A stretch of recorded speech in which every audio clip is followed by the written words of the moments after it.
Alright, thank you for coming for this video. I want to explain this quadratic equation. Equals to 0 makes it an equation. When there is not equals to 0, it is an expression.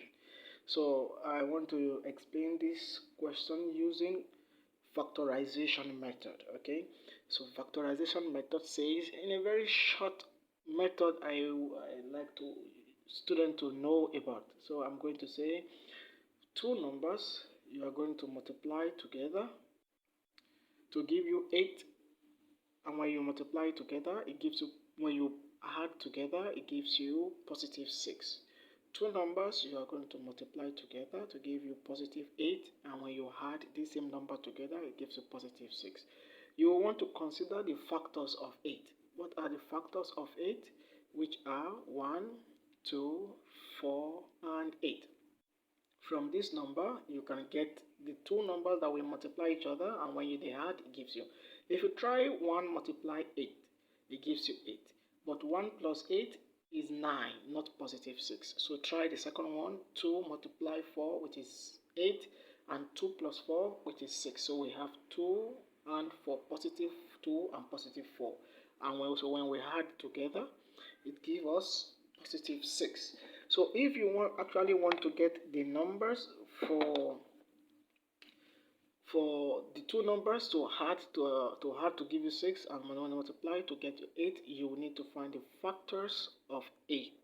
Alright, so since we got this answer, so we're going to say open a bracket, x plus 2. Where is the plus 2 come from? Here, positive 2. And also a bracket, x positive 4. This same bracket here, so you pick any one of them. Either you pick this or you pick this. Anyone, just pick. Equal to 0.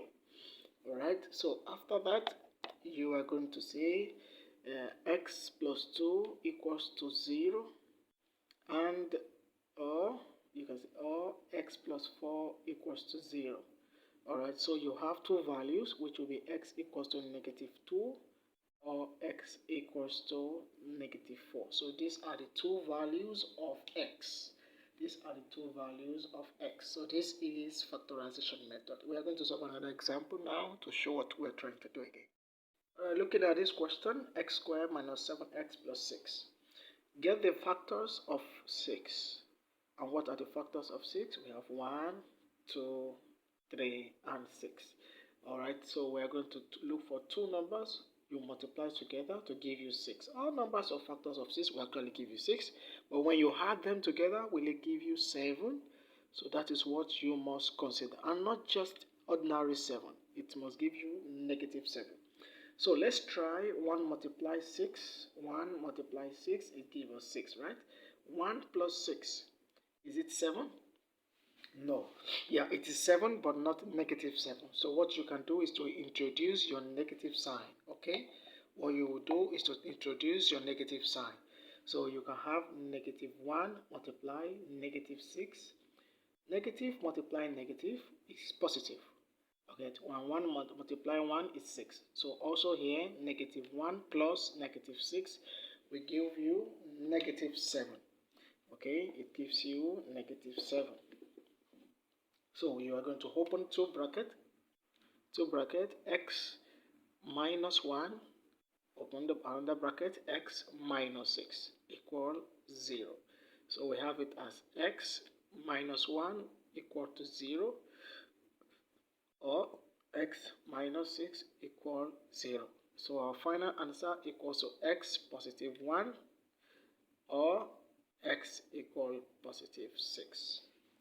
Okay, so this the answers of the value of x. When you have negative, take note of the sign negative. Take note of the sign negative.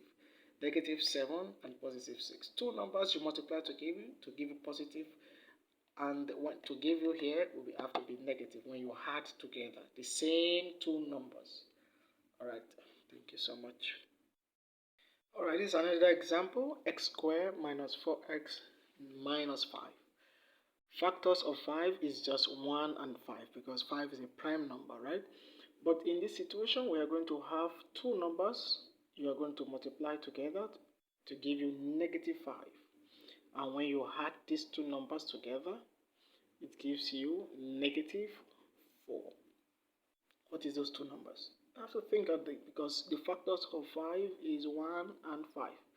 If I say 1 multiply 5, it's actually 5, but not negative 5. So what can I do? You can try to introduce your negative sign here. 1 multiplying negative 5 is negative 5. And also from this side, you can say 1 plus minus 5 is equals to negative 5. Or because the positive sign will multiply the negative sign, which gives you 1 minus 5, which gives you minus 4.